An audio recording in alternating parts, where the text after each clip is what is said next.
BSc PCM first year, unit first, book first, lecture 12th by Twinkle Deshwal. Hello student, last video में हमने collision के बारे में पढ़ा था और उसके टाइप्स। आज हम परफेक्टली इलास्टिक कोलिजन पढ़ने जा रहे हैं, वन डायमेंशन और उसके कुछ केसेस। तो perfectly elastic collision in one dimension.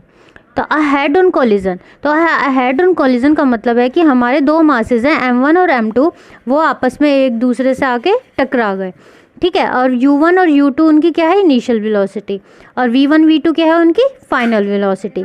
तो कंजर्वेशन ऑफ मोमेंटम अगर हम लगाएं, यहाँ पे कंजर्वेशन ऑफ मोमेंटम लगेगा तो क्या होगा, सम ऑफ जो मोमेंटम बिफोर कोलिजन और सम ऑफ मोमेंटम आफ्टर कोलिजन। तो क्या हुआ, हमारे मास इनटू वेलोसिटी, तो इनिशियल वेलोसिटी क्या थी हमारी, u1 और u2।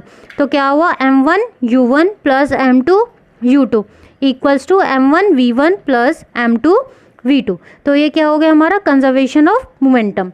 Now conservation of energy अगर हम यहाँ पर लगाएं तो कंजर्वेशन ऑफ एनर्जी क्या होती है, हाफ mv²। तो यहाँ पे पर इनिशियल कंजर्वेशन ऑफ एनर्जी लगाएंगे तो इनिशियल कौन सी वेलोसिटी आएगी, u1 u2। तो क्या होगा 1/2 m1 u1 का स्क्वायर प्लस 1/2 m2 u2 का स्क्वायर इक्वल्स टू, और फाइनल वेलोसिटी क्या है हमारी, v1 और v2, 1/2 m1 v1 का स्क्वायर प्लस 1/2 m2 v2 का स्क्वायर। तो अब क्या हुआ, यहाँ से हमने अपने 1/2 दोनों साइड से क्या हुआ, कैंसिल आउट हो गया। कॉमन लेके कैंसिल आउट हम कर सकते हैं। तो क्या बनी हमारी equation, m1 u1 square plus m2 u2 square equals to m1 v1 square plus m2 v2 square. अब क्या किया हमने, यहाँ से m1 को, ये जो m1 वाली जो प्रोडक्ट है इसे हम लेफ्ट हैंड साइड पे लेके आए। ये क्या हो गई, माइनस में आई, जब माइनस में आई तो यहाँ से क्या हुआ, हमने m1 कॉमन लिया। जब हमने m1 कॉमन लिया तो अंदर ब्रैकेट में क्या बचा, u1 का स्क्वायर माइनस v1 का स्क्वायर, और v1 का स्क्वायर हुआ, और फिर इक्वल्स टू यहाँ पे क्या बचा, अगर हम यहाँ से m2 है और m2 को हमें इस साइड पे लेके चले गए और इधर क्या बचा हमारा v2 माइनस u2, ठीक है। तो ये क्या बनी हमारी इक्वेशन नंबर 1। और ये हमने कहाँ से लेके आए, इस वाली इक्वेशन से। यहाँ से m1 को हमने इस साइड पे लेके चले गए और यहाँ से m2 v2 को इधर पे लेके चले गए, क्योंकि यहाँ पे स्क्वायर नहीं है। और जो मैंने अभी बताया है वो हमने इस वाली इक्वेशन से किया, m1 को इस साइड पे लेके चले गए, अंदर क्या बचा ब्रैकेट में, u1 का स्क्वायर माइनस v1 का स्क्वायर प्लस m2 v2 का स्क्वायर माइनस u2 का स्क्वायर। तो ये वाली इक्वेशन जो हमने इस वाली इक्वेशन से लेके आए, इसे हमने क्या एज्यूम किया, इक्वेशन नंबर ए। और ये जो सेकंड वाली इक्वेशन हम इस इक्वेशन से लेके आए, इसे हमने एज्यूम किया इक्वेशन नंबर बी। अब क्या करेंगे, हम दोनों इक्वेशन को आपस में क्या कर देंगे, डिवाइड कर देंगे।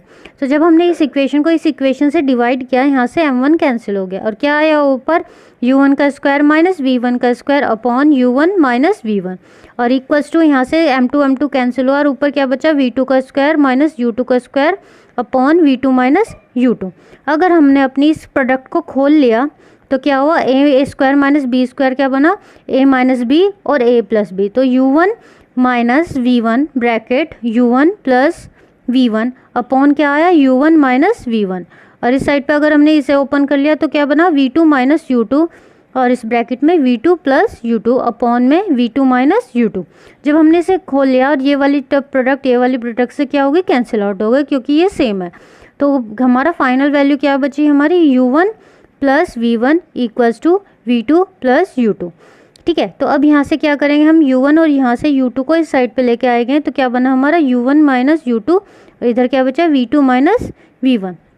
तो हमारी जो वैल्यू बनी, अगर हम यहाँ से 1 और 2 के सीक्वेंस में लेके आए, अगर 1 को इधर लेके आए, इधर कॉमन ले ले माइनस का, तो हमारी इक्वेशन बनेगी u1 minus u2 equals to minus of v1 minus v2।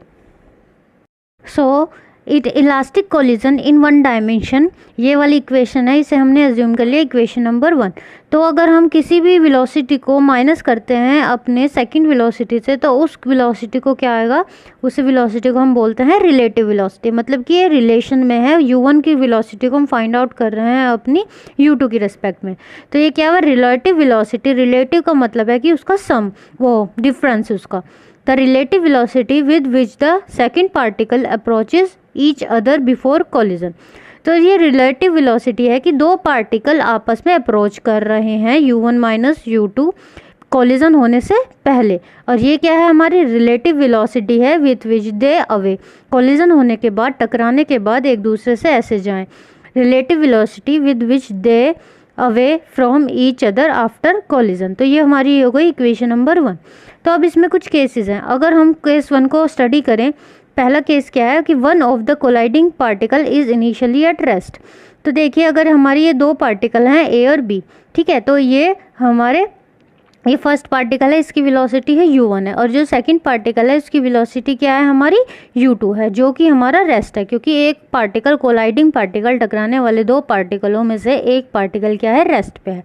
तो हमने सेकंड वाले को क्या बोल दिया, रेस्ट पे बोल दिया।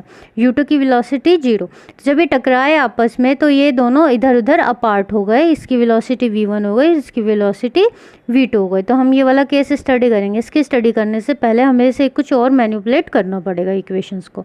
तो हमारी जो इक्वेशन v1 बनी यहाँ से, अगर हमने यहाँ से v1 को लेके आए और ये क्या हुआ u1 माइनस u2, अगर इधर लेके जाएं इधर ये क्या बनेगा माइनस में बनेगा। अगर इस माइनस को हटाएं तो यहाँ क्या आ जाएगा, इन सबके साइन अपोजिट हो जाएंगे।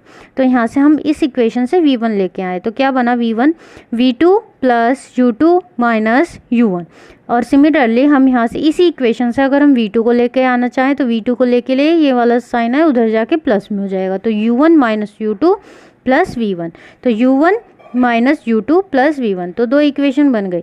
अब हम क्या करेंगे, यहाँ से v2 की वैल्यू को हम अपनी इक्वेशन नंबर a में पुट करेंगे। और हमारी इक्वेशन नंबर a क्या थी, हमारी ये वाली इक्वेशन।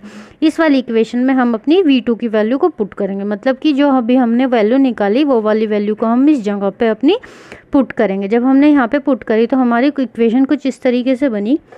देखिए यहाँ पे हमारी इक्वेशन थी वो क्या थी, m1 u1 माइनस v1, जो हमारी इक्वेशन नंबर a थी, इक्वल्स टू m2। और यहाँ पे हमने v2 की वैल्यू पुट करी। v2 की वैल्यू ये थी, ये हमारी थी u1 plus v1 minus u2, और माइनस क्या था u2 था। तो इक्वेशन में a में हमने v2 की वैल्यू पुट करने के बाद ये वाली इक्वेशन हमारी बनी। तो अब क्या किया हमने, इस इक्वेशन को ओपन कर लिया। तो m1 u1 minus m1 v1 equals to m2 v1 plus m2 u1 minus m2 u2 minus m2 u2।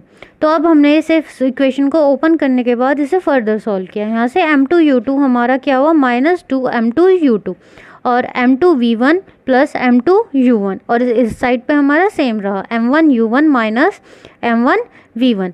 अब क्या किया, यहाँ पे हमने जो v1 वाली टर्म्स थी वो हमने एक साइड पे ले ली। तो यहाँ पे ये जो माइनस m1 v1 था और इधर पे हमारा m2 v1 था, इस साइड पे प्लस था तो इधर साइड पे क्या आ गया, माइनस में आ गया। और यहाँ पे m1 u1 था तो हमने इसे इस राइट हैंड साइड पे लेके चले गए। तो यहाँ पे m2 u1 as it is, और इधर से m1 u1 प्लस में था तो इधर आके क्या हुआ, माइनस में आ गया, और माइनस m2 u2।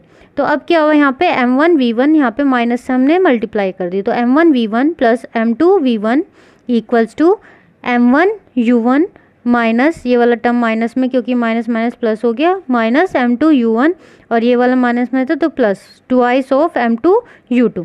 अब क्या किया, यहाँ से हमने v1 को कॉमन ले लिया। v1 को कॉमन लिया, अंदर ब्रैकेट में क्या आया फिर हमारा m1 plus m2 equals to, और इधर से हमने u1 को कॉमन लिया, m1 minus m2 plus twice of m2 u2। तो हमने यहाँ पे इसे कॉमन लेने के बाद अब यहाँ से v1 की वैल्यू निकाली, m1 माइनस m2 अपॉन में ये सारी सबको हमने इधर से डिवाइड कर दिया। तो क्या हुआ, m1 plus m2 u1 as it is plus twice of m2 upon में m1 प्लस m2 अपॉन और मल्टीप्लाई में u2। तो ये क्या बन गई हमारी इक्वेशन नंबर b। सिमिलरली अगर यहाँ से हमने v1 की वैल्यू निकाली कैलकुलेट करके, तो हम यहाँ से v2 की वैल्यू भी निकाल लेंगे, और उसकी वैल्यू क्या होगी हमारी m2 minus m1 upon m1 plus m2 u2 plus twice of m1 upon m1 plus m2 u1, और ये हो गई हमारी इक्वेशन नंबर c।